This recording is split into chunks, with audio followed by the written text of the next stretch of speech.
भेड़िए के खेत से शुकरकंदी चराना कोई आसान काम न था, क्योंकि भेड़िया बहुत दब्बे पांव चलता हुआ आता और चोर को पीछे से पकड़ लेता था। लेकिन खरगोश फिर भी हर रोज भेड़िए के खेत से शुकरकंदी चरा लाता। वो पहले एक बड़ी सी हड़ी खेत में दबा देता, फिर शकरकंदियां इखाड़ कर अपने थैले में भरता और टहलता हुआ खेत से बाहर चला जाता। भेड़िए को भी शुकरकंदियों की चोरी का पता चल गया। एक दिन वो चोर को पकड़ने के लिए भूसे के ढेर के पीछे छिपकर बैठ गया और इंतजार करने लगा। कुछ देर में खरगोश भी आ पहुंचा। उसने जमीन खूद के हड़ी दफन की और शुकरकंदी उखाड़ कर थैले में भरी और सीटी बजाता हुआ चल दिया। जो नहीं वो भूसे के ढेर के पास पहुंचा, भेड़िया झट से बाहर निकला और उसने खरगोश को पकड़ लिया। तुम मेरे खेत में क्यों आए? भेड़िए ने पूछा। खरगोश ने कहा, मैं खुद नहीं आया, हवा तेज थी, औस ने मुझे उड़ाकर तुम्हारे खेत में ला फेंका।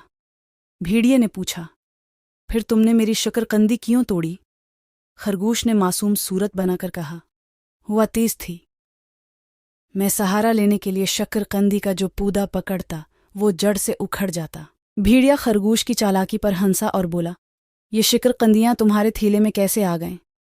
खरगोश ने मुस्कीनी से कहा, मैं भी उस पर गौर करता हुआ जा रहा था कि तुमने पकड़ लिया। भेड़िया चीख कर बोला, बस बस, आपनी बकवास बंद करो और कान खोलकर सुन लो कि आज तुम्हारा कीमा पकाया जाएगा।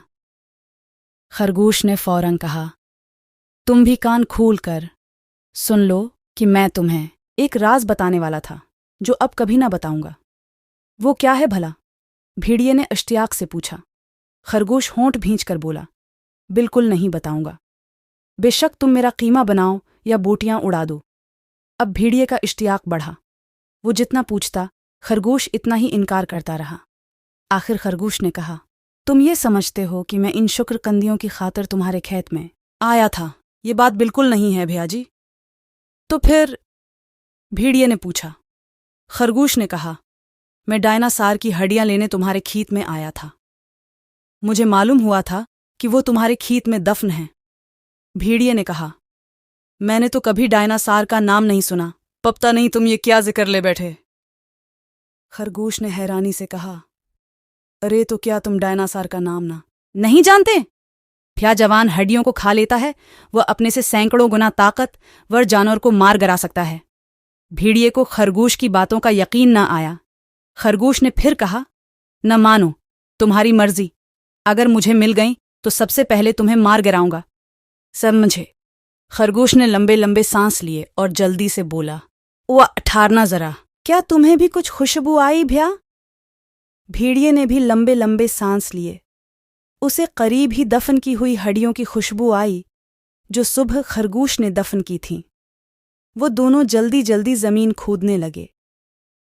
खरगोश ने अपने थैले में सब गोंद की एक शेशी निकाली और फिर करीब ही दबी हुई एक बड़ी सी हड्डी निकाली और चुपके से उस पर गाढ़े गाढ़े गोंद की शेशी अंडेल दी और जल्दी से बोला, अरे ये रही, मैंने निकाल ली है।